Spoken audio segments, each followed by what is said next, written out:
मनुष्य भी बड़ा विचित्र प्राणी है। अपनों से नीचे के स्तर के लोगों को वो हे दृष्टि से देखता है, उनका उपहास उड़ाता है, उनसे बार बार कहता है कि तुम्हारा कुछ नहीं हो सकता, तुम भविष्य में कुछ नहीं कर पाओगे। जब मनुष्य के पास धन, संपत्ति, मान होता है तो वो दूसरों का आदर नहीं करता, परंतु वो एक बात भूल जाता है कि उससे भी अधिक शक्तिशाली कोई अस्तित्व में है, और वो है समय, काल। काल अपना चक्र कब बदलेगा ये कोई नहीं जानता। समय अपनी करवट कब लेगा ये कोई नहीं जानता। कोयला भी समय के साथ साथ हीरे में परिवर्तित हो जाता है। इसलिए जीवन में कभी भी किसी का भी उपहास नहीं उड़ाना चाहिए।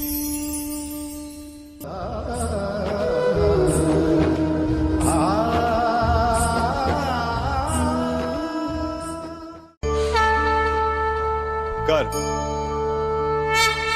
अभिमान और अहंकार, ये तीनों सुनने में एक जैसे लगते हैं, परंतु तीनों का अर्थ भिन्न होता है और परिणाम भी। तीनों का आरंभ प्रेम से होता है। स्वयं से प्रेम, परिश्रम हमारे मन में गर्व को जन्म देता है और सफलता अभिमान जगाती है। यहां तक ठीक है, परंतु जब ये भावना अहंकार बन जाती है तब वो समस्या बन जाती है, क्योंकि सबसे बुरा अंत अहंकारी का ही होता है। परंतु मनुष्य के लिए पहेली यही है कि पहचाना कैसे जाए कि अहंकार जग गया है और उसका दमन आवश्यक है। इसका उत्तर मैं नहीं, आपका मन देगा। जब तक आप स्वयं से प्रसन्न हैं, जब तक आप सबसे ऊंचा उठने का प्रयास कर रहे हैं, तब तक ठीक है।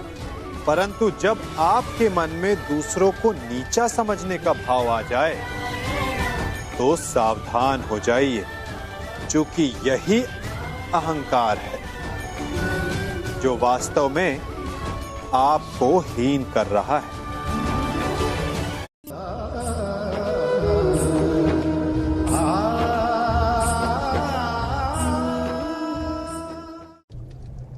हमारा शरीर प्रकृति का एक महान आविष्कार है।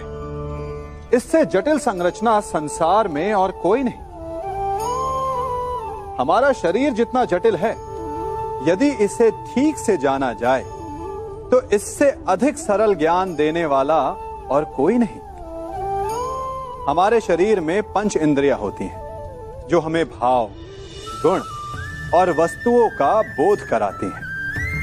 हमारे पास आंखें हैं, नाक है, स्पर्श के लिए त्वचा है, कान है और जीभा है।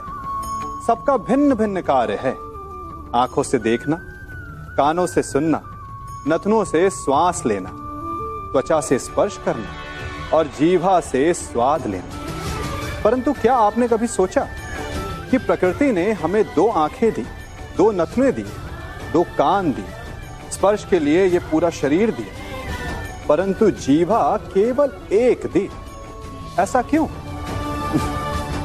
क्योंकि प्रकृति चाहती है कि हम देखें अधिक, सुने अधिक और ज्ञान अधिक अर्जित करें, बोले कम। क्योंकि अधिक वाचाल नाश को निमंत्रण देता है। स्मरण रखिएगा।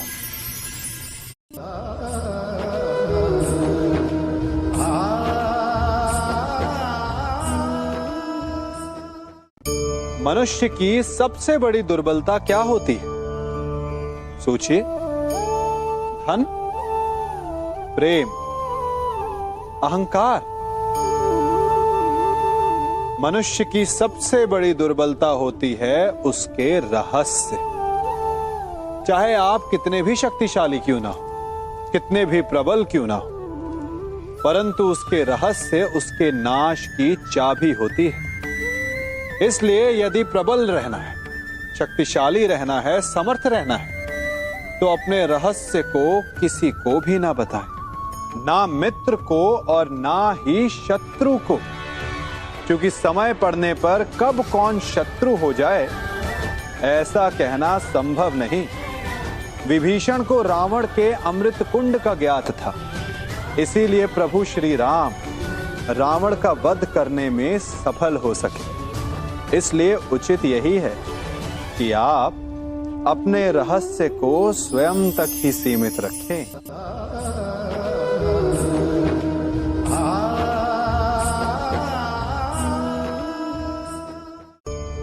मनुष्य जीवन की परीक्षा में सफल होने के लिए क्या नहीं करता?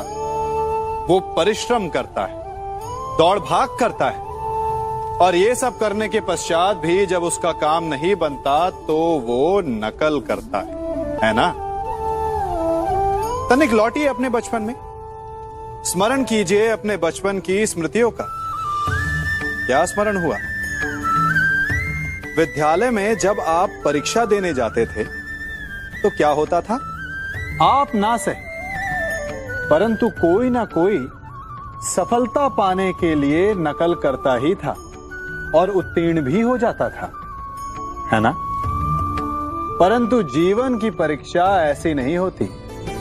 नकल करने वाला सफल नहीं होता। कारण विद्यालय में सबके प्रश्न पत्र एक होते थे, परंतु जीवन के प्रश्न पत्र और उनकी कठिनाई सबके लिए भिन्न होती, तो निश्चित रूप से उनके उत्तर भी भिन्न होंगे ना। इसलिए यदि आपको जीवन में सफलता पानी है तो नकल ना कीजिए, स्वयं के प्रश्नों का उत्तर स्वयं ढूंढिए और सफलता आपकी ही होगी।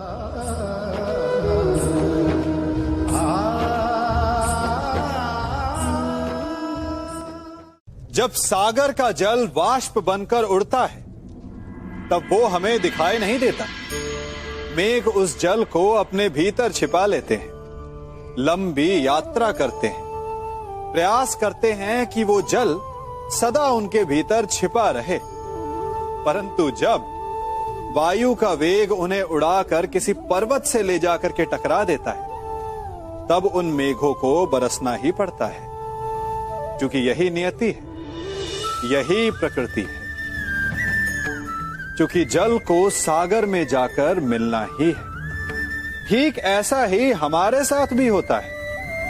हम सत्य को अपने मन के मेघों में चाहे जितना छिपाने का प्रयास कर लें, परंतु समय की आंधी उसे वास्तविकता के पर्वत से ले जाकर के टकराकर हमारे समक्ष ले ही आती है। जिस भय के कारण आप सत्य को सामने नहीं लेकर आना चाहते, एक दिन वही भय हमारे समक्ष आकर खड़ा हो जाता है और फिर हम लाचार हो जाते हैं, क्योंकि हमने उस भय का सामना करने की तैयारी नहीं की होती। इसलिए सत्य से भागे नहीं, उसे छिपाए भी नहीं, उसे स्वीकार करें। भविष्य की बड़ी विपत्ति से बच जाएंगे।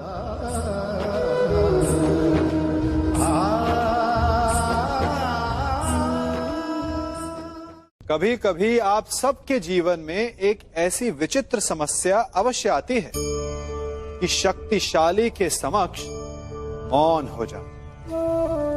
कि उस शक्तिशाली से विवाद करने से बचने के लिए आप मौन रह जाते। मानता हूं, ऐसा करने से आप एक विवाद से बच जाते, एक संघर्ष से बच जाते, परंतु ऐसा बचाव एक बड़े संघर्ष को जन्म दे देता है। कैसे?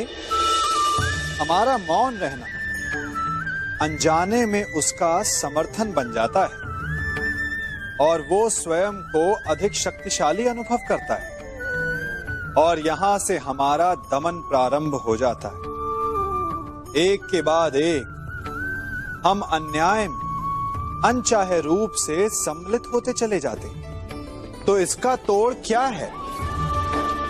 ये समझने के लिए ये जानना आवश्यक है कि ऐसी कौन सी बात है जो आपको विरोध करने से रोकती है।